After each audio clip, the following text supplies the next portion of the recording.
আমাকে জবাবদিহি করতে হবে। মানুষের কোটি কোটি মানুষের সামনে যেদিন আল্লাহ রাব্বুল আলামিন বিচারকের চেয়ারের মধ্যে বসে যাবেন, আর আমি নালায়ে কদম যেদিন আসামির কাঠগড়ায় দাঁড়িয়ে যাব, আমি না কোটি কোটি মানুষের সামনে লজ্জিত হয়ে যাব। কথা বলেন ঠিক কিনা? দিল থেকে আসতে হবে। কি থেকে? দিল থেকে। যখন আমার মৃত্যুর কথা স্মরণে আসবে, পৃথিবীর মধ্যে একমাত্র মেডিসিন, গুনাহ থেকে অন্যতম মেডিসিন হলো বেঁচে থাকার জন্য মৃত্যুকে অধিক পরিমাণ স্মরণ করা। করবো তো আমরা ইনশাআল্লাহ।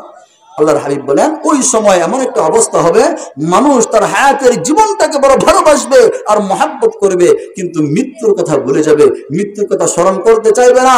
সামনে তার মারা লাশ থাকবে, কিন্তু সে অট্ট হাসিতে ফেটে পড়বে। আসে না নেই? কথা বলেন। এই জন্য এক নাম্বার হলো, ওই সময়টা যখন আসবে তখন তোমরা দেখবে মানুষ মৃত্যুর কথা ভুলে গেছে, মৃত্যুকে স্মরণ করতে চায় না, মৃত্যুর কথা স্মরণ করে মৃত্যুর মুরাকাবা করতে চায় না। ওই সময় মানুষগুলো দেখবা তার জীবনকে বড় ভালোবাসবে, কিন্তু এই জীবনের কোনো গ্যারান্টি আসেনি। কথা বলেন, জীবনের গ্যারান্টি আছে? কারণ মালাকুল মউতকে আল্লাহ রাব্বুল আলামিন যেদিন থেকে দায়িত্ব দিয়েছেন, তার দায়িত্বে কখনো কোনোদিন কি কোনো ত্রুটি করেছেন, অবহেলা করেছেন দায়িত্ব পালনে? কখনো করেন নাই। কারণ আজরাইল নিজেই বলতেছে, নূরেরই তৈরি আমি, আজরাইল আমার নাম, মানুষের জান হয়রান করা এই তো আমার কাম।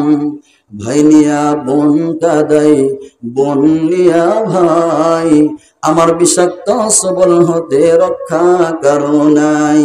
স্বামী নিয়ে বিবি কাদাই, বিবি নিয়ে স্বামী, স্মরণ হলে হাজির হব তো, সময় হলে হাজির হব তোমার কাছে আমি। কথা কোন ঠিক কিনা? ঠিক কিনা? কথা বলেন।